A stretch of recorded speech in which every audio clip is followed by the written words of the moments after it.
Or you just Okay, so I'm here with Rachel today, and I've known Rachel for a long time. This is actually Timmy's wife, and she had experienced some of similar things as Timmy, and would like to share it. Just a little worse, though. Just a little bit worse, yeah. And would like to share it with us. Yes. What is that, Rachel?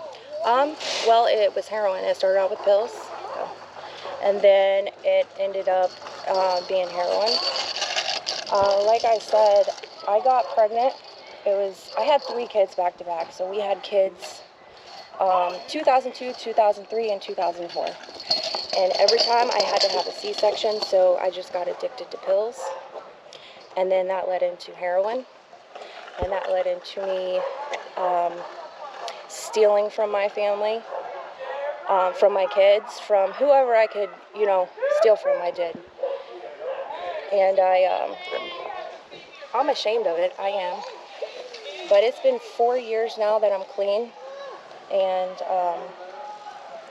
I'm proud of me. I'm proud of my husband. I'm proud of what we have now, because before we had all this, which was about 4 years ago, we lost everything. We lost a house, we lost our cars, we lost a lot of things.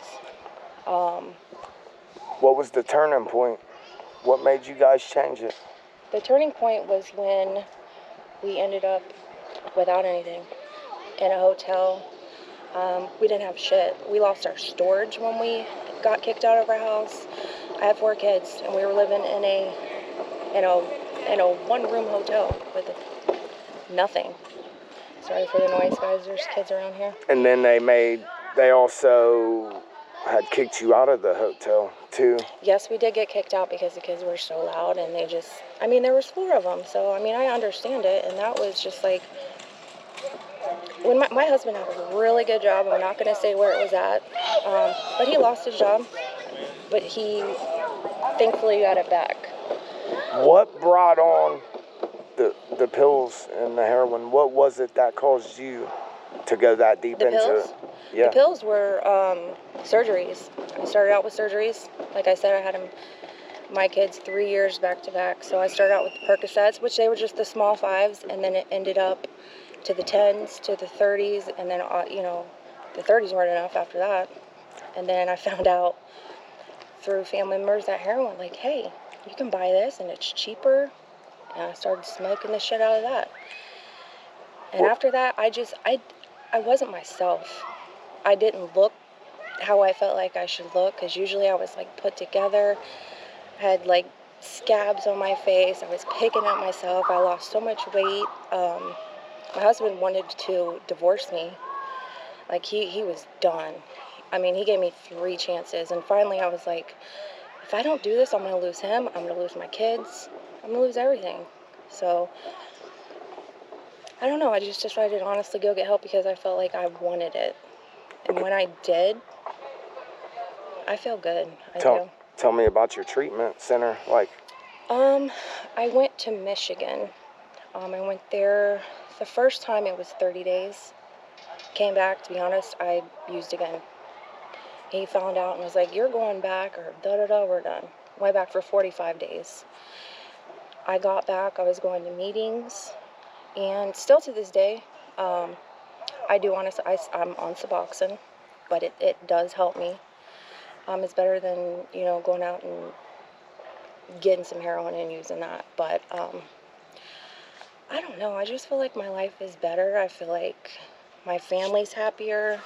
I feel like my husband and, our relationship is better. We have a house. I have a granddaughter who's 4 years old. She's just amazing. And I have kids that are they're happier. And you can see that. Has anybody tried to influence you back into your old ways? I don't think anybody could influence me. I wouldn't allow that. That's something that I have instilled in myself, is to not let anybody, try to force me into that, because I don't hang out with anybody anymore. I stay to myself. I'm with my husband, my kids. And if they did, I wouldn't be interested in it, no. How was your childhood growing up? My childhood was good. I had a good mom. She worked a lot, but she was there. and I just took care of my brother and my sister. My brother lived with me and my husband for like the longest time, probably about 10 years ago. So I was taking care of him. My sister, she has her own family and does what she does, but my childhood was good. I don't think it was anything trauma-wise that forced me into being, an addict. But I do know that, my family has history of, drug abuse. And then you just started abusing it. Yeah. Did you instantly start abusing the pills once you seen that you liked them? Yes, I did. Because at first it was just weed. And I never knew what a Percocet was until I had surgery. And I was only, I think, my first daughter with him, my first child with him was, I think I was 19 is when I experienced like my first taste of a Percocet. And I was like, holy shit, I like it. And like I said, they were only the 5s. So that wasn't shit to me. Yeah, right.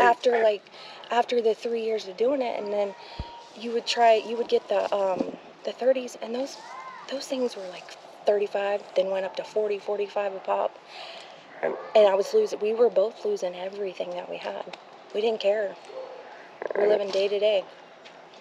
But he got sober, not through a treatment though, right? Just cold turkey? No, he did go through treatment once, and I think that was enough to sober him up, because he's the man of the house, so he knew that he had a family to take care of. I think that's kind of what pushed him. It really, he got it the first try, and that's great. Some people can do that, some can't, and I'm one of those people. And you guys have had some losses in your family recently. Oh yeah, we had 3 losses within a year, which was our Uncle Joe, his son Cody, and then my best friend Brittany, which that loss right there took me into a deep, deep depression, which I'm still working on. It's not good, because that girl was like, she's my everything. And yeah, she overdosed. I thought she was clean, but she never told anybody that she was using. And on New Year's, she was found dead in her house. And at least you haven't dealt with it by relapsing. No. You actually get to feel the pain that you are going through. Oh yeah, I think you have to. It's hard, but Sorry, I didn't mean to bring her up. I'm doing it. Well, I'm going to cut this short though, but thank you, Rachel, for talking to me, and I'm going to share this with people. Well, I just want to let everybody know that it's not worth it to use, because I got to watch my nieces and nephews grow up without their mom, and it's not something you want to see. So if you're struggling right now, go get help, because you can do it. If I can do it, you guys can do it. And that's all I have to say. Thank you.